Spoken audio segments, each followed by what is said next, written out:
Good morning my dear students. तो हमारा topic चल रहा है क्या, आयत। आयत से संबंधित प्रश्न। तो ध्यान से देखिए बच्चों, पहला क्वेश्चन आपको डायग्राम के माध्यम से बताएंगे, है ना, चित्र के माध्यम से कैसे सवाल को हल किया जाता है। हमने कहा, ध्यान देखिए बच्चों, ये आयत है। आयत की लंबाई मान लीजिए हमें 40 मीटर माना। क्या माना? 40 मीटर। ध्यान दीजिए, इसको क्या माना? 40 मीटर। यल का मतलब 40 मीटर, ठीक है। और बी की जो वैल्यू हमने मान लिया क्या, 15। कितना मान लिया? 15 मीटर। क्या मान लिया बच्चों?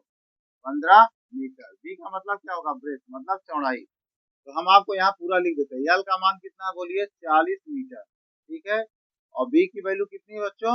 15 मीटर। 15 मीटर है। तो मैंने आपसे पूछा इसका परिमाप क्या होगा। क्या परिमाप? तो परिमाप का फार्मूला क्या होता है बच्चों? बोलिए। परिमाप होता है 2 होता है, और यल प्लस क्या होता है बच्चों? बी होता है ना। आप बताइए, 2 लिखेंगे, यल की वैल्यू कितनी दी है? यहाँ से यहाँ की दूरी। यल हाँ मैंने यहाँ माना है 40 है, यहाँ से यहाँ दूरी तो 40 लेंगे। अब इसकी चौड़ाई कितनी होता है? ये 15, तो 15 लिखेंगे बच्चों। अब यहाँ देखिए 2 रहेगा, गुणे कोष्टक टूटेगा तो यहाँ गुणे का चिन्ह लग जाएगा।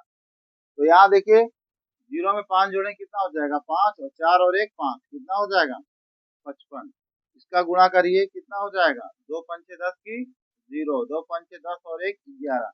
ये आपका क्या आएगा? काहे में हमारा ये पूरा डायग्राम जो है इसे काहे मेंशन है? मीटर में। काहे में? तो आप मीटर में तो है, इसको क्या लिखोगे? Metre square. मीटर स्क्वायर नहीं, सॉरी, क्या हो जाएगा यहाँ? परिमाप है तो क्या होगा? सिर्फ मीटर हो जाएगा। काहे में हो जाएगा बताइए? मीटर, ओनली मीटर में आएगा, जान लीजिए। अगर आपका एरिया रहेगा तो स्क्वायर में आएगा, अगर परिमाप रहेगा तो काहे में आएगा? मीटर में। इसी सवाल में, अगर इस सवाल में आपसे मैं ये पूछ लूं इसका क्षेत्रफल क्या होगा?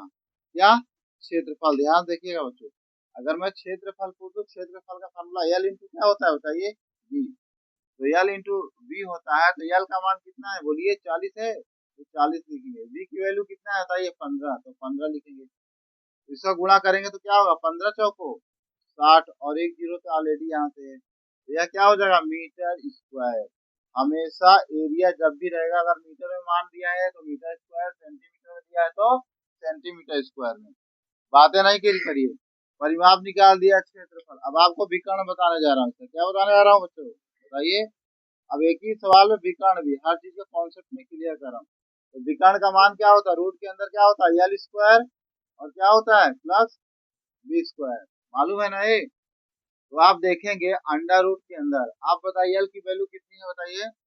40, तो 40 का स्क्वायर लिखेंगे बच्चों। आप प्लस क्या लिखेंगे बताइए? बी की वैल्यू कितना है? 15, तो 15 का स्क्वायर। कोई डाउट तो नहीं किसी को?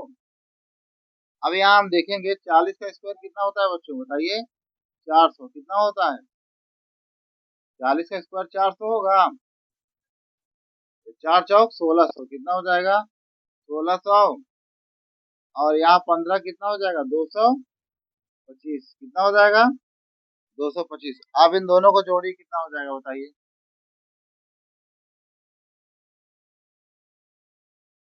16 और 2 18, 1825। कितना हो जाएगा बताइए? 1825। अब इसकी वैल्यू देख लीजिए, निकाल लीजिए, जो रूट के अंदर है, जो रूट से बाहर आ जाए, है ना। तो निकालने का तरीका तो आपको मालूम ही है। अब यहाँ से देखिए किससे कटेगा बताइए? 5 से काटिए। 5 तिहाई 15, कितना बचा यहाँ पर? 3 बचा, तो कितना हुआ? 5 छंग 30, 32 हुआ, पचाम 25। अब किससे कटेगा? 5 से काटिए। 5 छंगा 30 हो जाएगा, 5 सते 35 जाएगा, 5 एक कम, 5 तिहाई 15, 5 सते 35, एक बचा, 5 तिहाई 15, 5 तिहाई 15। अब 73 तो आप ये कटेगा नहीं, क्योंकि क्या हो गया ये? आभास संख्या आ गया। इसका पेयर बन रहा है ना बताइए? तो हम इसको क्या लिख सकते हैं बताइए? अब आपको पता है कि इसका पेयर बनेगा तो 50 25 का मान कितना होगा? बाहर 5 आ जाएगा रूट से, और अंडर रूट में क्या आएगा बताइए? 73। अब ये हमसे पूछा क्या है? विकर्ण। क्या पूछा है? विकर्ण। तो हमारा आंसर क्या आ जाएगा बताइए? विकर्ण। विकर्ण क्या हो जाएगा इसका बताइए? ये विकर्ण हो जाएगा 5 अंडर रूट 73। अब हमारा जो वैल्यू है काहे में दिया है? मीटर में कि सेंटीमीटर में? मीटर में है तो क्या करेंगे? यम लिखेंगे, है ना। और ये हमारा क्या हो जाएगा? वीडियो अच्छा लगा शेयर और सब्सक्राइब करिएगा। जय। समझ में आ रहा है कि नहीं थोड़ा बहुत?